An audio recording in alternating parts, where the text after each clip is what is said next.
이 공판 관련 뉴스들이 사실은 공판장에서 이제 검찰이 자신들이 받아낸 진술들이 등장하기 때문에 굉장히 자세한 내용이 나오기 시작하는데 요즘 뉴스들이 너무 많다 보니까 자꾸 묻히고 있어요. 예. 그래서 오늘은 최순실 씨 관련 뉴스를 첫 뉴스로 좀 전하겠습니다. 자, 공판장에서는 어떤 이야기가 오갔습니까? 네, 어제 우병우 전 민정수석의 두 번째 재판이 있었습니다. 여기에 장시호 씨가 증인으로 나왔는데 다양한 발언들을 쏟아냈습니다. 지난 2014년 정윤회 문건 사건이 불거졌을 당시에 자신이 최순실 씨와 함께 있었다라는 겁니다. 최순실 씨가 밥 먹는 자리에서 전화를 하나 하고 왔는데 민정수석실에 도움을 청했다라고 이야기했다고 합니다. 그러면서 장시호 씨가 말하기를 최순실 씨가 통화를 하고 온 뒤 VIP에게 말씀드려야 하지 않겠냐. 그래도 유연이 아빠인데 이것을 덮어줘야지. 이렇게 죽일 수는 없지 않느냐라고 말했다고 합니다. 그래서 민정에서 해결해줬으면 좋겠다라는 말도 했다고 합니다. 이 공판장에는 이제 우병우 전 수석이 피고인석이 있었죠. 예. 근데 여기에 대해서 우병우 전 민정수석은 한마디로 말해서 날 아느냐, 날 본 적 있느냐. 장시호 씨는 본 적이 없는 거죠. 네, 쏘아 붙이면서 째려보기도 했다고 합니다. 예. 원래 이제 재판장에서 판사가 물어보기도 하거든요. 예. 직접 물어볼 말이 있느냐고. 그렇게 발언권을 줄 때 이렇게 물어볼 수가 있습니다. 근데 어제는 발언권을 주지 않았는데도 물어봤다고. 네, 끼어들어서 재판장의 제지를 받았다라고 합니다. 직접 봤냐 이거죠. 예. 본인이 할 수 있는 가장 큰 공격인 거죠. 날 봤어? 나 알아? 이거 아니죠. 이거죠. 근데 어차피 직접 봤냐 안 봤냐는 그다지 중요하지 않아요. 예. 네, 또 물증도 나왔거든요, 어제요. 네. 재판에서 장시호 씨가 지난해 7월 달에 최순실 씨 가방에서 민정수석실 문건 발견하고 찍어준 사진 파일 나왔었습니다. 여기에는 이철성 경찰청장, 우리은행장, KTNG 사장 등의 평가가 담겨 있는 자료가 있었고요. 여기에는 민정수석실 검증 완료라는 메모지도 붙어 있다고 합니다. 민정에서 나온 문건에는 민정이라고 써 있어요. 예. 그래서 문서가 자기 혼자 갑니까? 최순실 씨가 민정수석실에 들어가서 이거 뜯어와서 가져왔나요? 책상 뜯고. 예. 문서가 나간 거죠. 근데 이제 저는 이거 보면서 무슨 생각이냐면 어제죠. 어제 법정 구속된 이영선 전 청와대 경호관. 예, 최순실. 벌써 그제가 됐습니다. 예, 그제군요. 최순실 씨에게 휴대폰을 몸으로 닦아서 줬던 하도 오래돼가지고 이제요. 예, 그 경호관이요. 근데 이 경호관은 특검이 마지막으로 영장을 청구했던 사람입니다. 특검 종료되면서. 마지막으로 영장을 청구했는데 기각됐죠.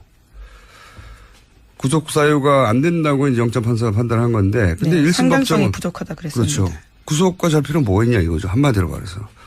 근데 1심 법정은 법정에서 바로 구속시켜버렸어요. 그러니까 그 구속 영장을 기각시킨 판사가 이후에 이제 우병우 전 민정수석, 우병우 민정수석 공판을 보다 생각이 난 건데 다시. 또 기각을 시켰고 정유라 영장도 기각을 시켰죠.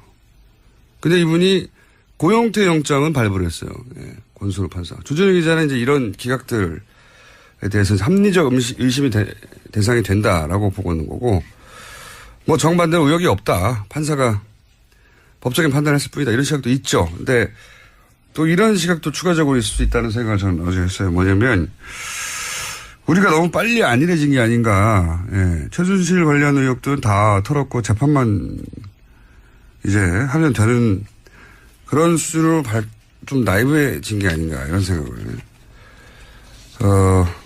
저는 했는데 어제 장시호 씨가 이렇게 말했잖아요. 서류를 주고 차관이 생각나니까 김정돈 차관이 대단하십니다라고 이제 대단하다고 생각하겠죠. 문서 주는 즉시 최순실 씨가 차관이 바뀌었으니까요. 차관이 바뀌니까요. 1급 이상은 대통령만 할 수 있는 인사권한인데 최순실 찍으면 바뀌는 거 아닙니까? 그걸 눈앞에서 본 거죠. 대단합니다 하고 그리고 그 모습을 상상해 보면 최순실 씨가 얼마나 흐뭇하고 뿌듯하게 웃었을까 그 앞에서 생각을 할 수 있는데 상상해 볼 수 있죠. 그래서 저는 최순실 씨가 이런 일이 반복됐을 거 아닙니까? 일종의 권력 중독이지 않았을까. 누구든지 자기가 말하면 날릴 수 있고 혹은 임명할 수 있고 그런데 그로 인해서 책임을 아무것도 질 필요가 없어요. 얼마나 신나요. 동시에 그거 때문에 자기한테 인사청탁을 했거나 또는 그걸 본 사람들이 다 고개를 저어릴 거 아닙니까? 심각한 권력 중독이기 때문에 우리가 아는 만큼만 휘둘렀겠냐 이거죠. 네. 저는 훨씬 더 많은 일들이 있었을 것이다. 장시호 씨가 어제 이런 이야기도 해서 눈에 좀 띄었는데요. 이모가 항상 서로 개인 생활까지 다 알고 있어서 대통령이 나에게 약점을 잡혔다고 말했고 VIP가 나를 어려워한다 이런 주장을 했다고 합니다. 최순실 씨가 그렇게 생각하고 실제 권력도 휘두른 정황이 굉장히 많고 그런 정도의 권력 중독이었다면 저질렀던 일들 밝혀지지 않는 것들이 아직도 많을 것 같다. 그 과정에서 얻어낸 이익권이나 그 이익권으로 얻은 이익, 실질적인 이익이 또 해외로 빠져나간 그런 은닉 자산들 굉장히 많을 것 같다. 꼭 다시 찾아야 된다 이건. 다시 한번 다짐을 했습니다. 이런 식으로는 절대 성공할 수 없다는 사례를 꼭 남겨야지 되지 않겠다. 자, 그래서 저희가 오늘 이번 주 오늘부터 다시 은닉 재산 추적 프로그램을 시작합니다. 자, 다음 순요. 네, 어제 박근혜 전 대통령이 검찰에서 한 이야기도 잠깐 뉴스에 나왔었는데요. 최순실 씨와의 관계는 완전 소설이고 자기도 관련 뉴스 보고 놀라움의 연속이었다. 이런 이야기를 했다고 합니다. 게다가 정유현에 대해서는 이름 자체가 머릿속에 있지도 않다라고도 부인했다고 합니다. 박근혜 전 대통령이. 예. 네. 하지만 정유라 씨는 지난번에 들어와서 크리스마스 때도 통화했고 1월 1일에도 통화했었다고 밝힌 바가 있습니다. 누구지 모르고 통화했나 보죠. 이름 자체가 머리 없다는 거 보니까. 모든 걸 다 부인하니까요. 자, 다음 순요. 네, 국민의당 관련된 소식입니다. 이유미 씨와 이준서 전 국민의당 최고위원이 대선 하루 전인 5월 8일 나눈 카카오톡 내용이 공개됐습니다. 카카오톡에서 이유미 씨는 사실대로 모든 걸 말하면 국민의당은 망하는 거라고 해서 아무 말도 못하겠다라고 이야기했고요. 이준서 전 최고위원은 사실대로라면 무엇을 말하는 것이냐고 물었습니다. 그러자 이유미 씨는 개인 간에 가볍게 나눈 대화다라면서 판슨스 스쿨 동료와의 이야기를 이런 식으로 평가했습니다. 저는 이제 어제도 말씀드렸지만 이 카톡은 고소고발 상태에서 증거가 될 수 있다는 걸 둘 다 인지한 상태의 대화다. 그러니까 그냥 그대로 보면 안 되고 그걸 염두에 두고 봐야 된다. 이제 이유미 씨는 나는 사실대로 말하자고 했다는 알리바이를 남기는 문자일 수도 있고요. 단순 걱정이 아니라. 걱정이 있다 하더라도 동시에 알리바이를 남깁니다. 윤선 씨는 나는 아무것도 모른다는 알리바이를 남기기 위한 문자. 왜냐하면 이게 곧 공개될 수도 있다고 생각하면서 문자를 하는 거라는 거예요. 예, 당시 이미 고소고발이 되어 있던 상태였습니다. 그리고 실제 이 대화가 좀 말이 안 되는 부분이 있어요. 왜 그러냐면 이제 이유미 씨가 사실대로 모든 걸 말하면 국민의당은 망하는 거라고 하셔서 아무 말도 못 하겠어요. 이렇게 얘기했단 말이죠. 이 말은 그 이전에 여러 차례 사실대로 말해야 하는 거 아니냐. 그 사실이 무엇인지는 제쳐두고라도 그런 얘기를 주고받았다는 얘기죠. 서로. 그런데 여기서 이준서 씨의 대답은 마치 처음 듣는다는 듯이 무슨 말이냐고 대묻거든요. 대화가 어색해요. 그렇잖아요. 이 앞에 이미 모든 걸 말하면 망하는 거라고 하셔서 아무 말도 못하고 있다라고 자기 처지를 호소하고 있는데 이준서 씨의 거기에 대한 대답은 무엇을 말하는 거냐고. 이렇게 대묻는단 말이죠. 처음 듣는다는 듯이. 이 대사 자체가 이 카톡이 앞으로 공개될 수 있다는 걸 염두에 둔 대사라는 거죠. 처음 들은 얘기가 아닌 처음 들은 것처럼 하잖아요. 예. 자, 앞뒤가 안 맞는 대사입니다. 서로. 관련해서 뉴스가 좀 많죠? 예. 네, 국민의당이 관련 폭로를 하기 4일 전인 5월 1일에 이준서 전 최고위원이 또 관련된 내용들을 박지원 당시 대표에게 보냈다고 합니다. 이 전 최고위원은 박 전 대표의 전화기 2대 중 한 대에다가 관련된 화면을 보냈고 통화까지 시도했는데요. 통화는 되지 않았고 재차 메시지를 보냈다라고 합니다. 하지만 박지원 전 대표는 이런 내용은 실제로 보고받지 못했다라고 당 진상조사단에 진술했다고 합니다. 그러니까 이제 당과 연결된 고리들은 없다. 예, 직접 당 최고 지도부하고 연결된 고리는 없다는 얘기인 거죠. 예. 본인 휴대폰이 하도 폭탄 문자가 많이 와서 놓고 다녔다는 거잖아요. 두 개가 다른 있었는데. 폰을 예, 썼다라는 다른 폰을 취지 썼다. 이야기인데요. 어쨌거나 한 핸드폰에 메시지가 들어갔다라는 건 사실이라는 거죠. 예, 그럼 비서관이 확인을 했지만 예. 뭐 이 정도로 중요하면은 따로 전달하겠지 하고 전달 안 했다는 거고요. 예. 이럴 수도 있습니다. 뭐 실제 이런 일이 있을 수도 있죠. 또는 유선으로 전달했을 수도 있고요. 네. 근데 여기서 중요한 건 어쨌든 당과 연결된 고리는 없다. 이것이 이제 당의 입장인 거죠, 현재까지. 예. 예, 하지만 당 진상조사단에서는 관련된 내용이 삭제됐는지 여부는 분석하지 않았다라고 밝히고 있습니다. 분석할 수가 없겠죠. 네. 이건 뭐 수사기관에서 해야 되지. 통신영장 받아서. 이용주 의원도 뭐 녹취를 사전에 들어보진 못했다고 하고, 당 지도부들은 이 사안이 이렇게 기자회견 하기 전에는 허술한지도 몰랐고, 그리고 이걸 그렇게 활용할 줄도 몰랐다, 최고 지도부에서는. 그런데 이 내용은 며칠 동안 한 30번 이상 논평되고 막 하고 계속 했거든요. 공격적으로. 난리가 났었는데 당 지도부는 사전에 인지하지 못했다. 예, 하지만 당 논평으로요. 국민의당은 한 사람의 제보를 가지고 기자회견을 할 정도로 무모하지 않다. 이렇게 5월 7일 낸 적이 있거든요. 그렇죠. 예. 그러니까 앞뒤가 안 맞긴 한데. 자, 현재까지는 그렇습니다. 다음 뉴스는요.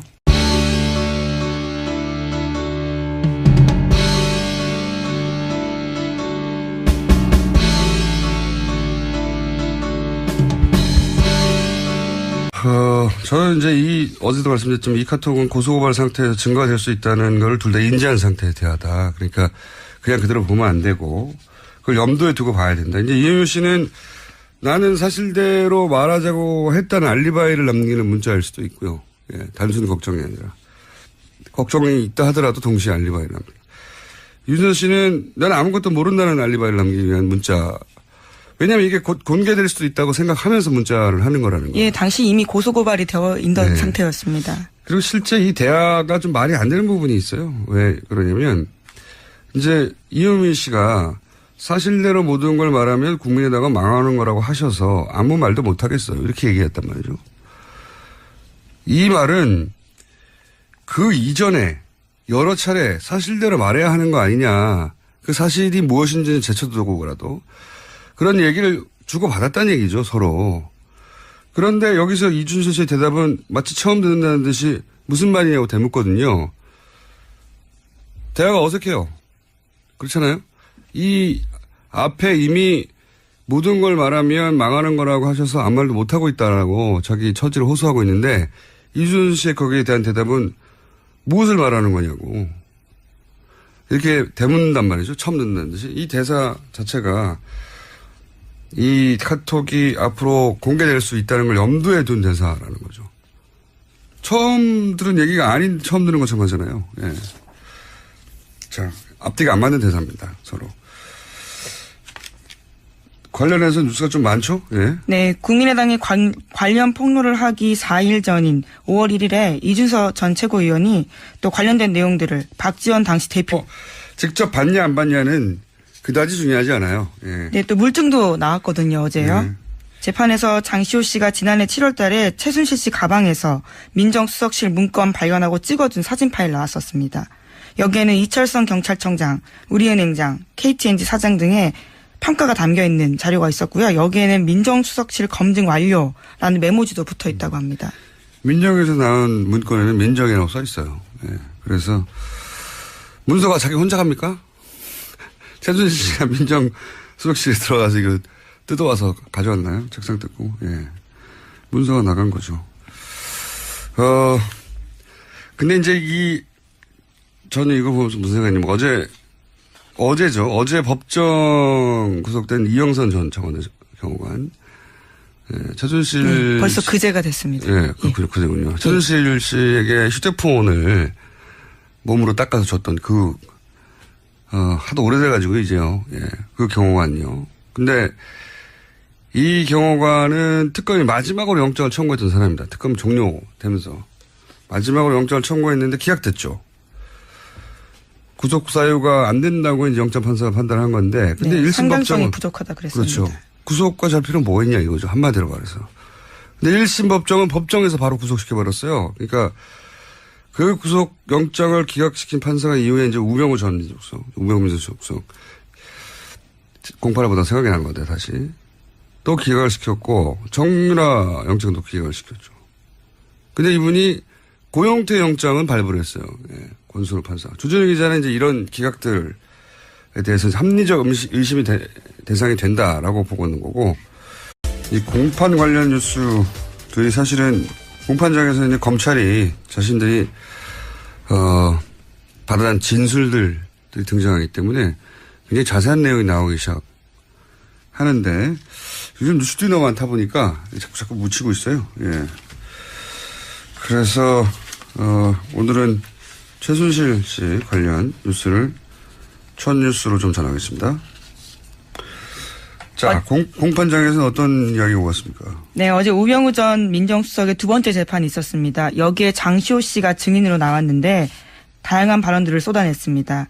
지난 2014년 정윤회 문건 사건이 불거졌을 당시에 자신이 최순실 씨와 함께 있었다라는 겁니다. 최순실 씨가 밥 먹는 자리에서 전화를 하나 하고 왔는데 민정수석실에 도움을 청했다라고 이야기했다고 합니다.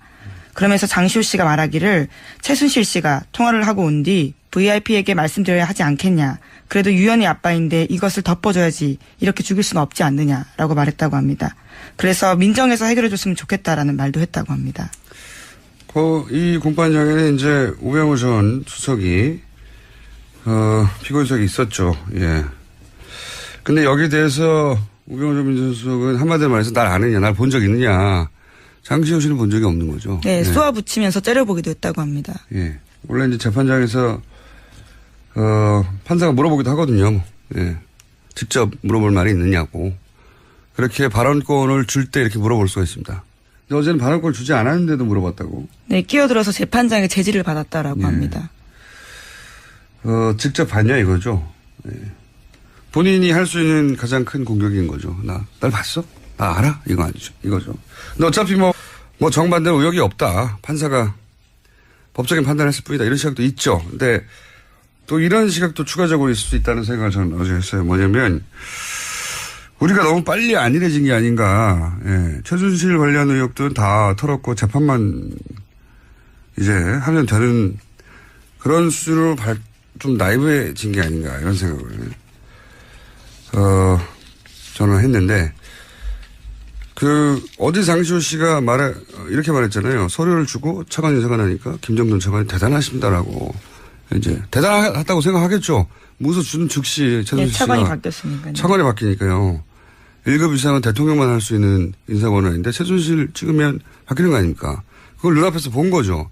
대단합니다 하고 그리고 그 모습을 상상해 보면 최순실 씨가 얼마나 흐뭇하고 뿌듯하게 웃었을까 그 앞에서 생각을 할 수 있는데 상상해 볼 수 있죠. 그래서 저는 최순실 씨가 이런 일이 반복됐을 거 아닙니까? 일종의 권력 중독이지 않았을까. 누구든지 자기가 말하면 날릴 수 있고 혹은 임명할 수 있고 그런데 그로 인해서 책임을 아무것도 질 필요가 없어요. 얼마나 신나요. 동시에 그거 때문에 자기한테 인사청탁을 했거나 또는 그걸 본 사람들이 다 고개를 조아릴 거 아닙니까? 심각한 권력 중독이기 때문에 우리가 아는 만큼만 휘둘렀겠냐 이거죠. 네. 저는 훨씬 더 많은 일들이 있었을 것이다. 장시호 씨가 어제 이런 이야기도 해서 눈에 좀 띄었는데요. 이모가 항상 서로 개인 생활까지 다 알고 있어서 대통령이 나에게 약점을 잡혔다고 말했고 VIP가 나를 어려워한다 이런 주장을 했다고 합니다. 최순실 씨가 그렇게 생각하고 실제 권력도 휘두르는 정황이 굉장히 많고 그런 정도의 권력 중독이었다면 저질렀던 일들 밝혀지지 않는 것들이 아직도 많을 것 같다. 그 과정에서 얻어낸 이익권이나 그 이익권으로 얻은 실질적인 이익이 또 해외로 빠져나간 그런 은닉 자산들 굉장히 많을 것 같다. 꼭 다시 찾아야 된다 이건. 다시 한번 다짐을 했습니다. 이런 식으로는 절대 성공할 수 없다는 사례를 꼭 남겨야지 되지 않겠다. 자, 그래서 저희가 오늘 이번 주 오늘부터 다시 은닉 재산 추적 프로그램을 시작합니다. 자, 다음 순요. 네, 어제 박근혜 전 대통령이 검찰에서 한 이야기도 잠깐 뉴스에 나왔었는데요. 최순실 씨와의 관계는 완전 소설이고 자기도 관련 뉴스 보고 놀라움의 연속이었다. 이런 이야기를 했다고 합니다. 게다가 정유현에 대해서는 이름 자체가 머릿속에 있지도 않다라고도 부인했다고 합니다. 박근혜 전 대통령이. 예. 네. 하지만 정유라 씨는 지난번에 들어와서 크리스마스 때도 통화했고 1월 1일에도 통화했었다고 밝힌 바가 있습니다. 누구지 모르고 통화했나 보죠. 이름 자체가 머리 없다는 거 보니까. 모든 걸 다 부인하니까요. 자, 다음 뉴스는요. 네, 국민의당 관련된 소식입니다. 이유미 씨와 이준서 전 국민의당 최고위원이 대선 하루 전인 5월 8일 나눈 카카오톡 내용이 공개됐습니다. 카카오톡에서 이유미 씨는 사실대로 모든 걸 말하면 국민의당은 망하는 거라고 해서 아무 말도 못하겠다라고 이야기했고요. 이준서 전 최고위원은 사실대로라면 무엇을 말하는 것이냐고 물었습니다. 그러자 이유미 씨는 개인 간에 가볍게 나눈 대화다라면서 판슨스 스쿨 동료와의 이야기를 이런 식으로 평가했습니다.